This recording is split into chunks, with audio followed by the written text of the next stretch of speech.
இட்லி கடை audio launch வந்து நடந்திருந்தது sir. இப்போ இந்த ஆடியோ லான்ச் வந்து ஏதோ வெறுமனே இந்த ஆடியோ லான்ச் மட்டும் இல்லாமல் யாரோ ஒரு சிலருக்கு வந்து இந்த பதில் சொல்லணும், இந்த விமர்சனத்தை வந்து சொல்லி ஆகணும்னு சொல்லி இந்த ஆடியோ லான்ச் வந்து நடந்திருக்கு. இப்போ தனுஷரோட இந்த மேனேஜர் இருக்கார்ல சார், அவர் பேசின பேச்சு வந்து ஒரு மிகப்பெரிய ஒரு விமர்சனமா மாறுது. எப்படி பாக்குறீங்க சார் அவருடைய ஸ்பீச்? ஆக்சுவலி எப்பயுமே பார்த்தீங்கன்னா ஒரு படத்தினுடைய ப்ரொமோஷன் அப்படிங்கிறது என்ன அப்படின்னா அந்த படம் குறித்த தகவல்களை நீங்க வந்து மக்கள்கிட்ட கொண்டு போகணும். ஓகே, நாங்க இட்லி கடைன்னு ஒரு படம் எடுத்திருக்கோம், அந்த படத்தினுடைய கதை இப்படி, அந்த படத்தில் உள்ள அம்சங்கள்லாம் இது அப்படின்னு நீங்க சொல்கிற விஷயங்கள் மக்களுக்கு வந்து இந்த படத்தை நம்ம பார்க்கணும் அப்படிங்கிற ஒரு ஆர்வத்தை தூண்டி அந்த படம் ரிலீஸ் ஆகும்போது மக்கள் தியேட்டரை நோக்கி வரணும். இதுதான் அந்த ப்ரொமோஷன் நடத்துவதற்கான நோக்கம். ஆனா நீங்க பல வருஷங்களா இங்க பாத்தீங்க அப்படின்னா இங்க நடக்கிற ப்ரொமோஷன்ல 1% கூட அந்த படத்துக்கான ப்ரொமோஷனா எதுவுமே இவங்க பண்றது இல்லை. ஒண்ணு என்ன பண்றாங்க அப்படின்னா இங்க இருக்கிற சில நிலைய வித்வான்கள்லாம் இருக்காங்க, அவங்கள கூப்பிட்டு உட்கார வச்சு படத்துக்கு சம்பந்தம் இல்லாம எதையாவது பேச விட்டு அதை இங்க இருக்கிற யூடியூப் சேனல்லாம் எடுத்துட்டு போய் அவங்க சேனல்ல போட்டு அதை வைரலாக்கி அதன் மூலம் நம்ம படத்துக்கு ஒரு பெரிய மைலேஜ் வரும்னு நம்பி இந்த மாதிரி வேலையெல்லாம் பார்க்கறது ஒரு கூட்டம். இன்னொரு பக்கம் பார்த்தீங்கன்னா இந்த படத்தினுடைய ஹீரோ, டைரக்டர், தயாரிப்பாளர் போன்றவர்கள் படத்தை விட்டுட்டு அவுட் ஆஃப் சப்ஜெக்டா எதையாவது பேசி அதை சர்ச்சையாக்கி அதன் மூலமா நம்ம படத்துக்கு மைலேஜ் வரும்னு நினைக்கிறது இன்னொரு பக்கம். கிட்டத்தட்ட இட்லி கடையில் நடந்ததெல்லாம் இந்த 2வது வகை தான்.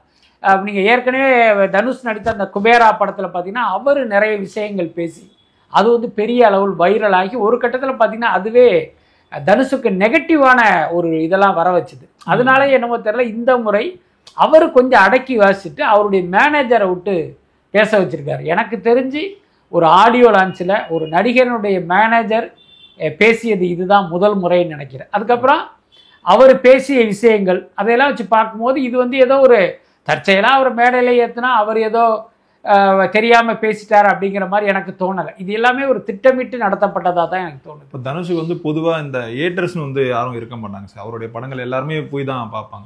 இப்போ ஸ்ரேயாசால தான் தனுஷுக்கு வந்து ஏட்டர்ஸ் வராங்கன்னு சொல்லி ஒரு தரப்பினர் வந்து சொல்றாங்க சார், எப்படி பாக்குறீங்க சார்? அப்படியெல்லாம் கிடையாது. ஸ்ரேயாஸ் வந்து தனுஷுக்கு மேனேஜரா வந்து சில வருஷங்கள் தான் ஆச்சு, ஆனா தனுஷுக்கான ஹேட்டர்ஸ்ங்கிறது ரொம்ப வருஷமா இருக்காங்க. அதனால இது வந்து ஒரு சரியான விமர்சனம் இல்லை அப்படின்னு தான் நான் நினைக்கிறேன். இன்னொன்று உங்களுக்கு தெரியும், இப்போ தனுஷுக்கு யார் ஹேட்டர்ஸ் அப்படின்னா சிவகார்த்திகேயனுடைய கூலிப்படையும் சிம்புவுடைய ரசிகர்கள் 2 பேர் தான் இன்னைக்கு தனுஷுக்கு எதிராக சோசியல் மீடியாவில் களமாடிக்கிட்டு இருக்காங்க. அதனால எப்போ வந்து சிவகார்த்திகேயன் தனுஷை விட்டு நகர்ந்து போனாரோ அன்னைக்கே இதெல்லாம் ஸ்டார்ட் ஆயிடுச்சு. அன்னைக்கு பார்த்தீங்கன்னா தனுஷுக்கு மேனேஜராக வேற ஒருத்தர் இருந்தார், ஸ்ரேயாஸ்ங்கிறது வந்தே சில வருஷங்கள் தான் ஆச்சு. அதனால அதுக்கு இதுக்கு சம்மந்தம் இல்லைன்னு தான் நினைக்கிறேன். இப்போ தனுஷுக்கும் சிவகார்த்தியனுக்கும் வந்து அந்த போட்டி இல்லை, இப்போ சிவகார்த்தியனுக்கும் ஸ்ரேயாஸுக்குமான அந்த போட்டியாக வந்து இது பார்க்கப்படுது. ஏன்னா அவரே வந்து சொல்றாரு ஃபேமஸ் ஆகிறதுக்கு 2 வழி இருக்கு. ஒன்று வந்து உழைச்சி சம்பாதிச்சு கஷ்டப்பட்டு மேலே வருது, இன்னொன்று வந்து ஃபேமஸாக இருக்கிறவங்கள வந்து அடிக்கிறது அப்படின்ற மாதிரி நேருக்கு நேர் வந்து மோதணும், ஒரு கம்ப்யூட்டர் பின்னாடி வந்து மோதக்கூடாதுன்னு சொல்லிட்டு இவர் வந்து சொல்றாருல்ல சார், அதுக்காக கேட்குறோம் சார். இல்லை அதுக்காக வந்து சிவகார்த்திகேயன் வந்து ஸ்ரேயாஸ்க்கு எதிராக அது கருத்து சொல்லுவாரானா நிச்சயமா மாட்டாரு. இவர் சொல்வது சிவகார்த்திகேயனை தான், அதுல எந்த மாற்றமே இல்லை. அதே நேரம் ஸ்ரேயாஸுடைய பேச்சுக்கு சிவகார்த்திகேயனுடைய இணைய கூலிப்படைகள் தான் பதிலடி கொடுப்பாங்க. சிவகார்த்திகேயன் விரும்பிய பதிலை அல்லது சிவகார்த்திகேயன் சொல்ல நினைக்கிற பதிலை அவங்க தான் கொடுப்பாங்க. ஆனால் சிவகார்த்திகேயன் களத்துல இறங்கி ஸ்ரேயாஸ்கான பதிலடி அப்படிங்கிறத அவர் கொடுக்க மாட்டார். ஏன்னா அவருக்குன்னு வந்து ஒரு இமேஜ் இருக்கு. அதை இன்னொன்று பார்த்தீங்கன்னா சிவகார்த்திகேயன் வந்து அந்த நல்லவன் இமேஜை வந்து ரொம்ப கஷ்டப்பட்டு காப்பாற்றிட்டு இருக்காரு. அதனால அதை எந்த காலத்திலும் அந்த இமேஜுக்கு கீறல் வராத அளவுக்கு தான் அவர் நடந்துக்குவார். அதனால நேற்றைய இந்த ஸ்ரேயாஸுடைய பேச்சு சிவகார்த்திகேயனுக்கு ஒரு கடும் கோபத்தை ஏற்படுத்தி இருந்தாலும், ஆனால் ஏற்படுத்தி இருப்பதற்கு வாய்ப்பு இருக்கு. அதை பார்த்தீங்கன்னா பொது வழியில வந்து தப்பி தவறி கூட அவர் காட்டிக்க மாட்டார்.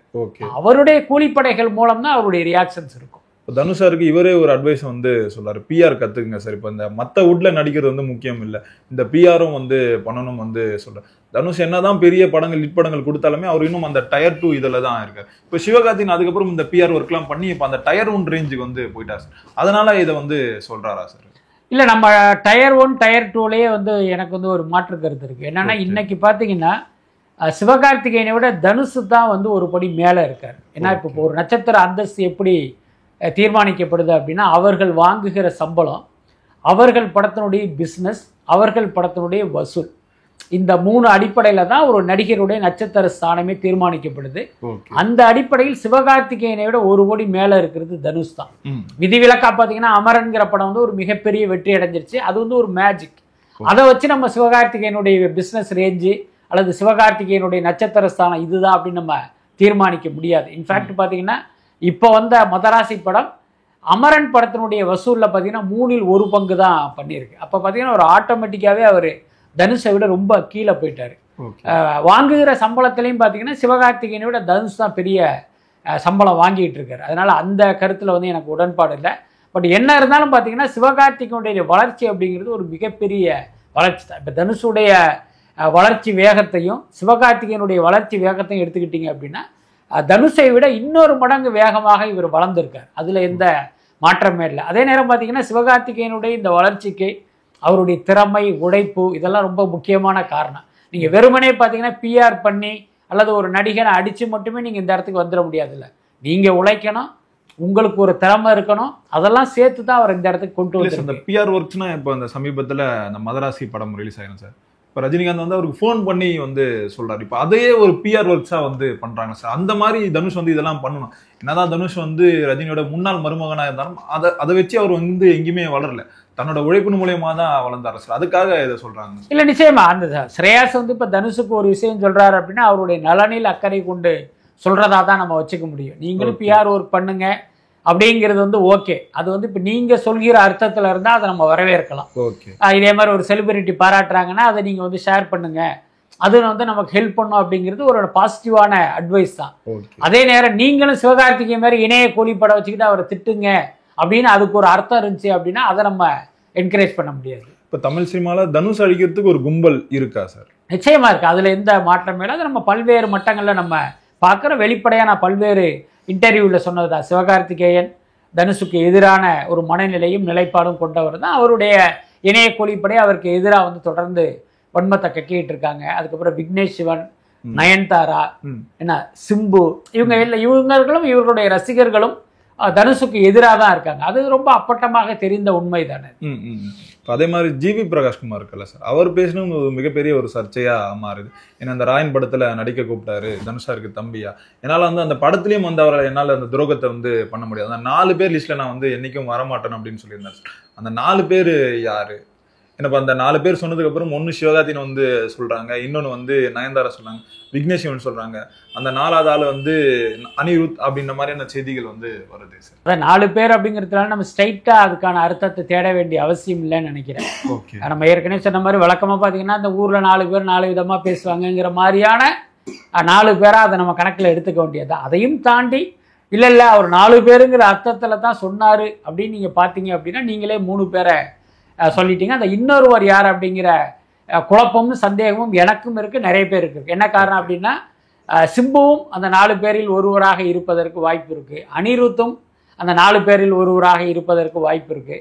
எல்லாத்துக்கும் மேல பாத்தீங்கன்னா அந்த நானும் ரவுடி தான் காலகட்டத்தில் பாத்தீங்கன்னா சிம்புவுக்கு எதிராக ஒரு சிண்டிகேட் ஒன்று ஃபார்ம் பண்ணாங்க. அதுல நயன்தாரா, விக்னேஷ் சிவன், அனிருத், சிவகார்த்திகேயன், கீர்த்தி சுரேஷ் அப்படின்ட்டு ஒரு கேங் இருந்தாங்க. அப்புறம் காலப்போக்கில் கீர்த்தி சுரேஷ்லாம் வேற பக்கம் நகர்ந்து போயிட்டாங்க. அதனால இந்த 4வது நபர் யார் அப்படிங்கிற குழப்பம் வந்து இன்னும் இருக்கு. அதே நேரம் அனிருத்தாக இருப்பதற்கு வாய்ப்பு இல்லைன்னு கூட ஒரு வகையில் நம்ம சொல்லலாம். என்னன்னா 2 பேருக்கும் ஒரு விரோதம் இருந்து ஒரு காலகட்டத்தில் 2 பேருக்குள்ள அந்த இதெல்லாம் மறைஞ்சு மீண்டும் வந்து அந்த பழைய நட்பு வந்தது. இன்னும் சொல்லப்போனால் திருச்சிற்றம்பலம் படத்துக்கு எதுக்கோ அனிருத் மீண்டும் அவருக்கு இசையமைத்ததெல்லாம் நடந்தது. அடுத்து இவர் நடிக்க போற தனுஷ் நடிக்க போற ஒரு படத்துக்கும் அனிருத் வந்து இசையமைக்க கமிட் ஆகியிருக்காரு. அதனால அந்த 4வது நபர் அனிருத்தாக இருப்பதற்கு வாய்ப்பு இல்லை அப்படின்னு தான் நினைக்கிறேன். தனுஷா கிட்ட வந்து இந்த ஏட்டர்ஸ் பத்தி கேட்கறாங்க சார். ஏட்டர்ஸ்னு வந்து யாருமே இல்லை. அந்த ஒரு 30 பேர் வந்து ஒரு 300 ஐடியா வச்சுட்டு அவங்க அந்த படத்தை வந்து நெகட்டிவா வந்து சொல்லுவாங்க. ஆனா கிரவுண்ட் ரியாலிட்டி வந்து வேற. இந்த நம்ம பாய்ஸ் வந்து பார்த்துப்பாங்க படம் எப்படி இருக்குன்னு அதை ஓட வச்சிருவாங்க அப்படின்ற மாதிரி சொல்றாங்க. இப்போ அவரே வந்து அந்த சொல்றாரு இந்த ஏட்டர்ஸ் அந்த 30 பேர் அந்த 300 ஐடியா வச்சுட்டு பண்ணாங்க. அதெல்லாம் தொடர்ந்து தனுஷாருக்கு வந்து நடந்துட்டே தான் சார். அவருடைய இந்த பர்சனல் விஷயத்துல வந்து ரொம்ப ஒரு கேரக்டர் வந்து அசிங்கப்படுத்துற மாதிரியான அந்த இணைய கூலிகள் வந்து பண்றாங்களா சார்? இணைய கூலிகள் அப்படின்னு நம்ம சொல்றோம். அது ஆங்கிலத்தில் ஐடி விங் அப்படிம்பாங்க. ஐடி விங்கிறது சிவகார்த்திகேயனுடைய ஐடி விங் மட்டும் இல்லை. இப்போ திமுகவுக்கு ஐடி விங் இருக்கு, பாஜகவுக்கு இருக்கு, அதிமுகவுக்கு இருக்கு. இப்போ இவங்க வேலை என்ன அப்படின்னா ஒவ்வொருத்தவங்களுமே கிட்டத்தட்ட ஒரு 50-100 ஃபேக் ஐடியை வச்சுட்டு ஒரே செய்தியை அத்தனை ஐடி மூலமாகவும் வந்து ஸ்ப்ரெட் பண்ணுவாங்க. ஒரு குறிப்பிட்ட எண்ணிக்கைக்கு மேலே ஒரே விஷயத்தை நீங்கள் போடும்போது ஹேஷ்டாக் போடும்போது அது அப்படியே ட்ரெண்டிங்காக மாறும். இதைத்தான் பல இணைய கூலிப்படைகள்லாம் செஞ்சிட்டு இருக்காங்க. இன்னைக்கு தனுஷுக்கு எதிராக சோசியல் மீடியாவில் வருகிற நெகட்டிவ் செய்திகள் என்பது இந்த இணைய கூலிப்படைகளால் பரப்பப்படுவது தான். இதை தான் நம்ம தொடர்ந்து நான் சொல்லிக்கிட்டே இருக்கேன். சிவகார்த்திகேயனுக்கு ஒரு கூலிப்படை இருக்குது, அவங்க இதை பண்ணுறாங்கன்ட்டு நான் பல வருஷங்களாக சொல்லிகிட்டு இருக்கேன். கிட்டத்தட்ட இன்னைக்கு வந்து பார்த்தீங்கன்னா அது தனுஷுடைய வாயிலிருந்தே வந்திருக்கு. இப்போ அவர் சொல்கிறாரு அப்படின்னா இந்த உண்மை அவருக்கும் தெரிந்ததுனால தான் இன்னைக்கு அதையே வந்து ஒரு பொது வெளியில் வந்து அவர் பேசுகிறாரு அப்படின்னு நம்ம புரிஞ்சுக்க முடியுது. பட் அதே நேரம் என்ன சொல்கிறாரு அப்படின்னா இந்த அவதூறுகள் வந்து என்னுடைய படத்தை வந்து பாதிக்காது. என்ன என் பசங்க என்னுடைய ஆட்கள் பார்த்துக்குவாங்கன்ற அர்த்தம் என்ன அப்படின்னா என்னுடைய ரசிகர்கள் அந்த படத்தை ஓட வச்சிருவாங்க அப்படிங்கிற மீனிங்கில் தான் சொல்கிறாருன்னு நான் நினைக்கிறேன். அதுதான் எனக்கு தோணுகிற விஷயம். அதுக்கப்புறம் இந்த ஹேட்டர்ஸ்கள் என்ன பண்ணுறாங்க, இந்த இணைய கூலிப்படை என்ன பண்ணுது அப்படின்னா தனுஷுடைய படங்களை மட்டும் இவங்க நெகட்டிவாக ஷேர் பண்ணுறதில்ல, தனுஷுடைய கேரக்டரை காலி பண்ணுறாங்க. அதுதான் விஷயம். திரையுலகில் பார்த்தீங்கன்னா ஏதாவது ஒரு விவாகரத்து நடந்தால் அந்த பெண் கூட வந்து என்னைக்காவது தனுஷ் ஒரு படம் எடுத்திருப்பாரு, இல்லைன்னா இவங்களே ஃபோட்டோஷாப்பில் ஒரு ஃபோட்டோவை ரெடி பண்ணி அடடா இந்த டைவர்ஸுக்கு இவன் தான் காரணமான்ட்டு அந்த படத்தை தூக்கி போடுறது. அப்போ என்னென்னா பார்க்குற மக்கள் என்ன நினைப்பாங்க அப்படின்னா அடடா இவர் மிகப்பெரிய ஒரு பெண் பித்தர் போல இருக்கே, பல குடும்பத்தை இவர் காலி பண்ணவர் போல இருக்கேங்கிற மாதிரியான ஒரு தோற்றம் எண்ணம் சாதாரண மக்களுக்கு ஏற்படுறதுக்கு வாய்ப்பு இருக்குது. ஸோ இந்த மாதிரி கேரக்டரை அசாசினேட் பண்ணுறதை இவங்க தொடர்ந்து பண்ணிட்டு இருக்காங்க. அதுதான் அவருக்கு ஒரு ஆற்றாமையாக வெளிப்பட்டிருக்குன்னு நினைக்கிறேன். தனுஷ் சார் வந்து எந்த மேடையிலும் சரி இளையராஜா பற்றி பேசுவார், இளையராஜா பாட்டை பற்றி பாடுவார். ஆனால் அந்த இளையராஜா அந்த பயோபிக் என்ன சார் ஆச்சு? பயோபிக் வந்து இப்போதைக்கு வந்து அது ஸ்டாப் ஆகிருக்கு. என்ன காரணம் அப்படின்னா அதனுடைய தயாரிப்பாளர்கள் பாம்பேயிலிருந்து ஒரு நிறுவனம் வந்தது. அந்த நிறுவனம் வந்ததுக்கப்புறம் இளையராஜா என்ன பண்ணார் அப்படின்னா ஒரு பெரிய தொகையை வந்து டிமாண்ட் பண்ணார். ஏன்னா என்னுடைய கதை அப்படிங்கிறதுனால எனக்கு இவ்வளோ ரூபா வேணும்னு. அதுக்கப்புறம் என்ன பண்ணார் அப்படின்னா அந்த தொகைக்கு பதிலாக என்னை நீங்கள் பார்ட்னராக சேர்த்துங்கிற மாதிரியான அடுத்த கோரிக்கையை வச்சார். அதுக்கெல்லாம் அவங்க தலையாட்டினாங்க.